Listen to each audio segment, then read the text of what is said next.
Our first speaker, let's get going. Our first speaker is William Symonds. He directs the Pathways to Prosperity project, which is based at the Harvard Graduate School of Education. Mr. Symonds helped create the Pathways project while he was a senior fellow at Harvard's Kennedy School of Government in 2007. Prior to that time, he spent 25 years as a senior correspondent and bureau chief for Business Week magazine. He covered businesses and he covered education in the United States and abroad.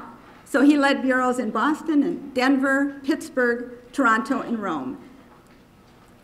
The Pathways project that he directs released a major report in February of 2011, and it outlines a number of promising solutions to how we could better prepare youth for the workforce.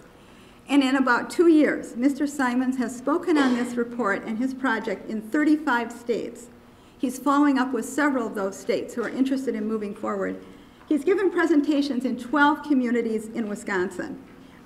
Bill, you must just spend a great deal of time in airports. Golly, you can't help but admire the passion this man has for seeing young people succeed in the workforce. You know, and I'm not sure where that passion comes from. Bill, is it from your vast knowledge of research in this area? Is it the interest you're getting from policymakers, you know, across the country on both sides of the aisle in this topic? Is it from your own family? Bill has 3 kids, 2 who've taken the college route and 1 who's taking the route of career and technical education. Or maybe it's from your belief that you write about in your briefing report that if society is going to do better for kids, each of us is going to have to play a role. And we want to thank you, Bill, for the important role you're playing and for taking to the air one more time to come and speak today. His topic is what contributes to youth workforce success and how states are responding.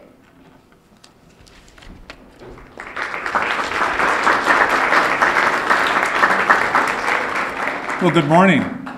It's really a pleasure to be here, and I'd like to thank whoever's responsible for the weather today. You know, as you may have heard in the news, we had a massive blizzard in Boston, where I live, and the governor of Massachusetts actually ordered a total ban on automobile traffic for 24 hours, from 4 p.m. on Friday to 4 p.m. on Saturday, and said when he issued the ban that if you're caught driving, you could face up to a year in prison.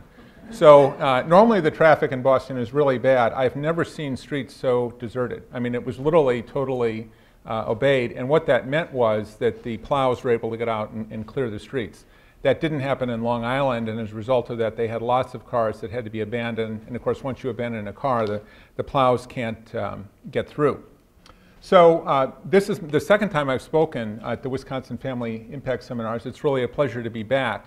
Today what I'm going to do is talk about some of the highlights of the Pathways report, for those of you who aren't totally familiar with it, but then spend most of my time talking about how states around the country, both blue states and red states and purple states as well, are responding to the report and some of the policies and actions they're taking. And we're seeing a tremendous upsurge of action. And I think the reason for this is wherever I go and whoever I meet, I think the problem we're talking about is really a problem that touches virtually every family in the United States. You know, I'm sure if you think about your own family, whether it's your immediate family or cousins and other relatives, you're going to think of young people who are struggling to find their way forward. Maybe they can't figure out what they want to do. Maybe they've gone to college and they can't get a job. Or they're unemployed. You know, our youth unemployment rate right now is at near record levels. And I think that's why there's been such a tremendous response. This is not really a Republican or a Democratic issue. I think it's the one issue on which we have real potential to take some bipartisan action. And let me say that right to begin with, our thesis is that, you know, this is not going to be solved you know, by a massive increase in government spending. What we really need is a collaborative approach, and we really need to engage the business community here in Wisconsin and around the nation in solving this problem. It's not a problem that can be solved just by our schools and government alone. We have to work in partnership with the business community because, after all, that's where most of the jobs are in our economy. So just to give you a brief review of the Pathways report. We launched the project in the fall of 2008. Now, fortunately, we had raised the funding for the project before the recession hit. That was very fortunate because otherwise we probably never would have gotten off the ground. And we didn't know that the recession was coming. I guess in my defense, I'd say the Federal Reserve Board didn't seem to see it coming either. But we launched it with really two key questions. The first one is, why are we failing to prepare so many of our young people to lead successful lives as adults? And we think that's one of the major challenges facing the United States right now, our failure to make sure that all of our young adults really have the skills they need to succeed in today's economy. And the second question was, what would we need to do if we wanted to dramatically improve those results so that more young people could lead successful lives? So those were the two big questions we launched the project with. We then spent a couple of years in research. But unlike many research projects, we weren't just in the library. We were out around the country working with partners who are also concerned about this, especially in Illinois, Silicon Valley, and Massachusetts. So we had a real on-the-ground approach right from the beginning. And then we released the report in February of 2011, 2 years ago, at an event in Washington that was attended by Secretary Duncan. And at that point, we didn't know what the response was going to be. You know, as my fellow panelists can tell you, there's lots of research reports coming out on education all the time. Many of them don't get that much attention. This one, though, the response has really been overwhelming. At this point, as Karen said, we've spoken in 2/3 of the states, every region of the country, and you know, pretty much an equal division among red states and blue states. We've been to all the New England states, Pennsylvania and New York and Maryland and the Mid-Atlantic region. Here in the Midwest, basically every state in the Midwest. On the West, the entire West Coast, Washington, Oregon, California, even Hawaii, Arizona. And then states in the South and Southwest, Texas, Oklahoma, Georgia, Florida, North and South Carolina. So it's really been a national response, and it's really cut across the aisle. You can't find states that are more apart politically than a state like Oklahoma, where I spoke in the state legislature, or a state like Massachusetts, where during the election they said Mitt Romney, even though he's from Massachusetts and had been governor, had no chance of winning as a Republican. So obviously it's a very blue state. And yet in both states there's been tremendous interest in response. And I think that's because this is a crisis that really, as I say, impacts certainly every community in this country, and virtually every family has been touched by the problem. So here in Wisconsin, the response has been especially strong. As Karen said, I've been invited back time and time again. Some of the places where I've spoken the most, there's been a lot of interest in what some people call the New North. Appleton, Fond du Lac, Oshkosh, and that area up there. And I think it's what we talk about in the Pathways Report is really beginning to take hold. Last fall, I did an in-service at Fox Valley Technical College, and we had the superintendent from Appleton. And they had a panel after my presentation, and he was talking about how he sees the problem, and he said, you know, he's really beginning to rethink about what his job was. And, it used to be that he thought his job was, how many of my kids are going to go to Madison? That's sort of the measure of success. You know, how many of the kids graduating from Appleton High School are going to end up going to the University of Wisconsin? Now, he said, he's thinking a lot more about what about the 40% of my students who are living in poverty? What's going to happen to them? Many of them aren't going to come to Madison. They're not going to have the financial resources to do that. How are we going to prepare them for success? He's focusing a lot more on that, and he's beginning to look at other options for success, including Fox Valley, which offers phenomenal resources to prepare students to get into the labor market. Milwaukee has been another real hotbed of tremendous interest, and I've spoken to all kinds of groups in Milwaukee, the business community, the Greater Milwaukee Committee, people involved in STEM education, Project Lead the Way. I've been to the campus of Milwaukee Area Technical College. By the way, in case you don't know it, MATC is now the second largest grad school in the state of Wisconsin. Now, you wouldn't think of MATC as a grad school. It's a 2-year school. It gives out certificates and associate's degree. The reason why it's become so big is they have over 4,000 students there who've already earned their 4-year degree. The problem is they can't find a job in today's economy, or at least not a job that's going to pay them the kind of wage they want. MATC is training people with the technical skills that you need to get a well-paying job, and that's why there's over 4,000 bachelor's degree candidates, holders, who are at MATC right now trying to get those jobs. And so there's been tremendous interest in Milwaukee. Here in Madison, I've been here several times as well. And I'm going to be back again next week, believe it or not, speaking to the, I think it's the Wisconsin School Counselors Association. So let me say also that Wisconsin is going to send a very large delegation to the conference we're having next month at Harvard called Creating Pathways to Prosperity. That's a national conference. We're bringing in people from all over the country, but I think Wisconsin is going to be one of the best represented states at that conference. So why is there so much interest? I've already told you, I think one reason is that this is a problem affecting almost every family in the country. I think that another way to look at it is the American dream is really hanging in the balance here. We face near record youth unemployment. Last year there was a report that said that 53% of recent four-year college graduates are either unemployed or underemployed. In other words, they got their degree from the University of Wisconsin, but now they're working at Starbucks. And I would argue you don't need a four-year degree to work at Starbucks, although quite a few people working there do have four-year degrees. Matter of fact, the Starbucks across from my office in Harvard Square, I think you need a graduate degree if you're going to work in there.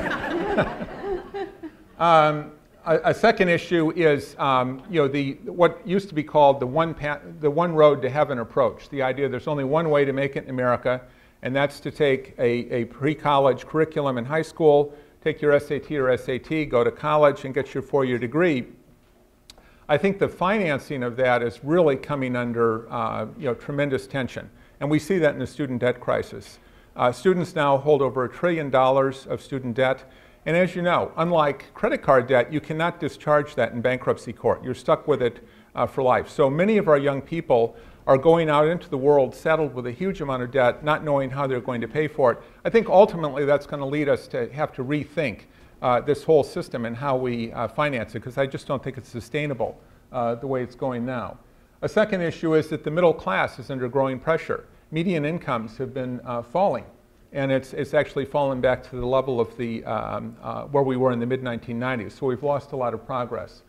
So the bottom line is that we face a huge challenge, but we also have a real opportunity to make progress. This is certainly an issue that virtually all of your constituents in Wisconsin care very deeply about.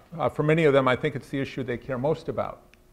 So we start by talking about what we call the Pathways Challenge. And basically, that's the issue that we're increasingly failing to prepare many of our young people to lead successful lives.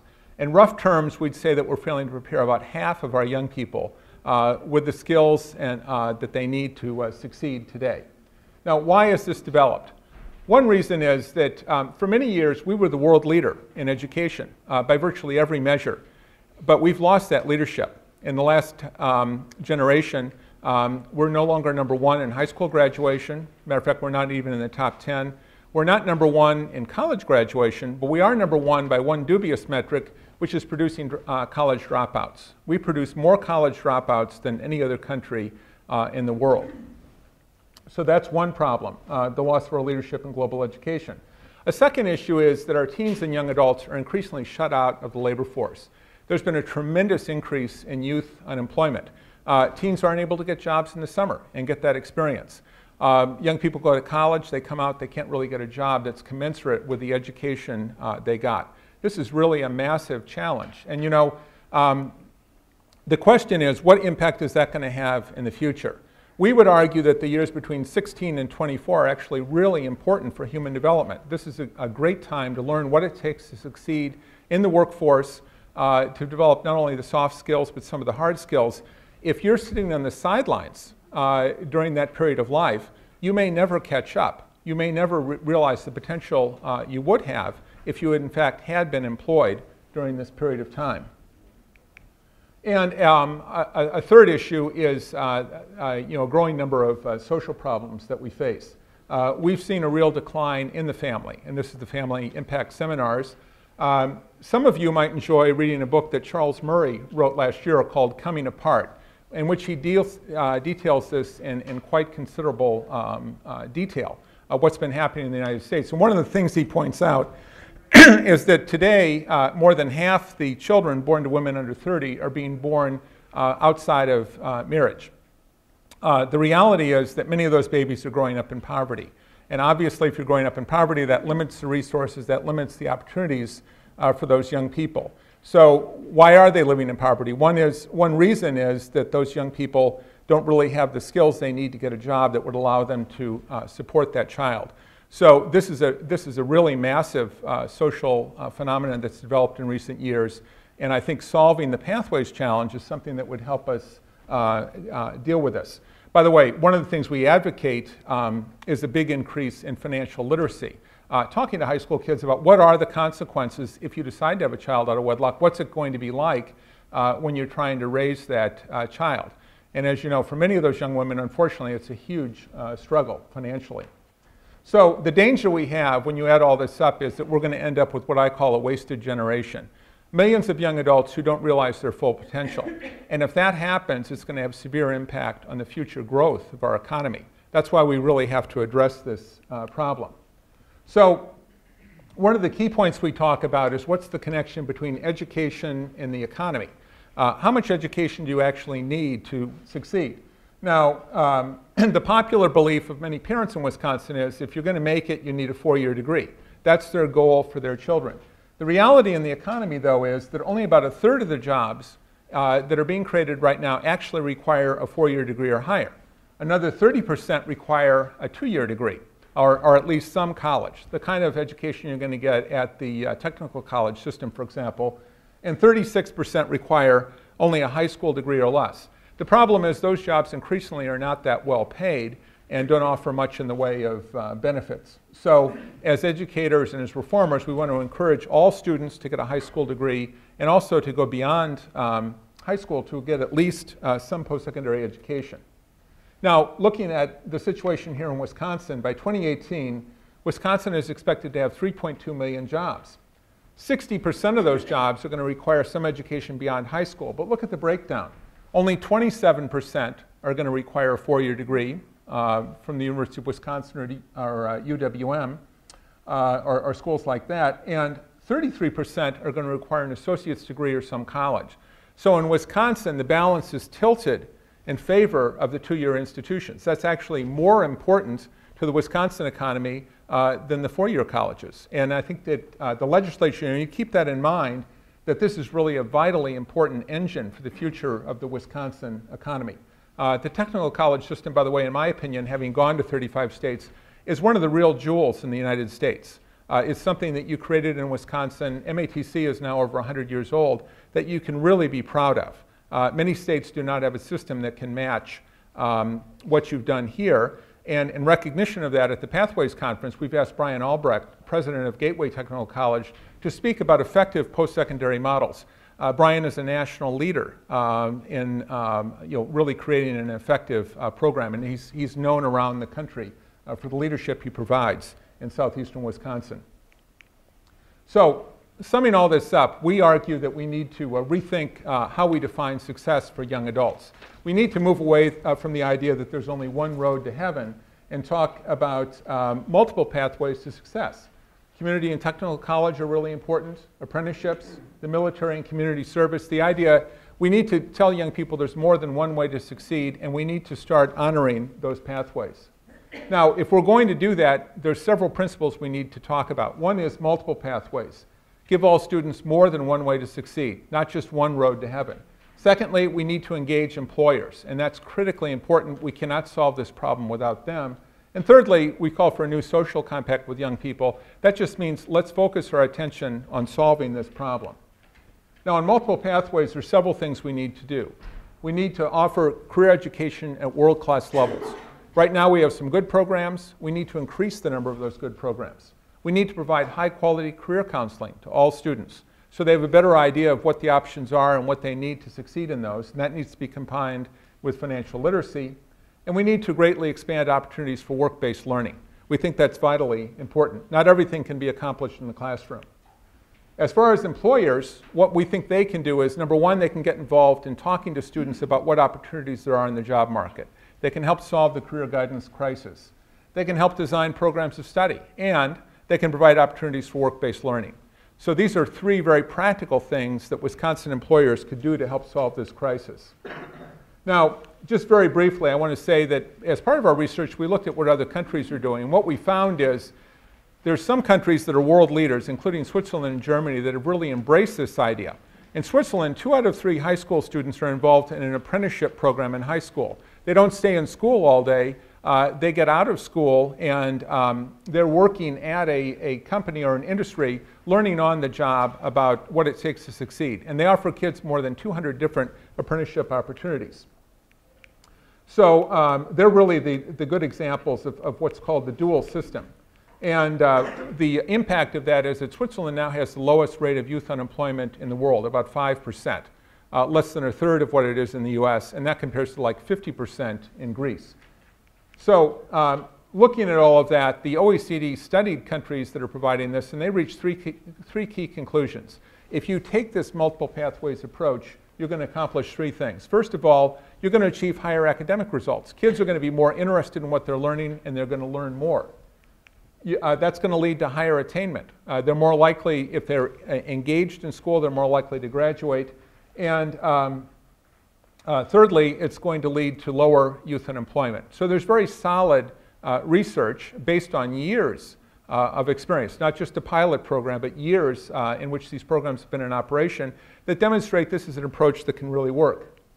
Now let's take a look at what's going on here in the United States. And there really is a lot going on. And I'll try to very quickly give you some of the highlights. First of all, we have states that really have embraced the idea of offering high-quality career and technical education to students as an option that's open to most students. In Massachusetts, we have a system of regional vocational technical high schools. My youngest son, Chris, goes to one of those. He's a culinary major at that school. And the way it's set up is they spend 1 week on culinary and the next week on academic subjects. What's been the result? He's now a junior. In middle school, he was struggling. He's now a straight A student. What about his academic results? In middle school, he took the state math test and he scored needs improvement. Not good, right? In 10th grade, he took this, the test for 10th graders, he scored advanced. His growth rate was 97%. He grew more than 97% of the other high school students in Massachusetts. Why is that? I mean, you wouldn't think culinary is a math-related subject.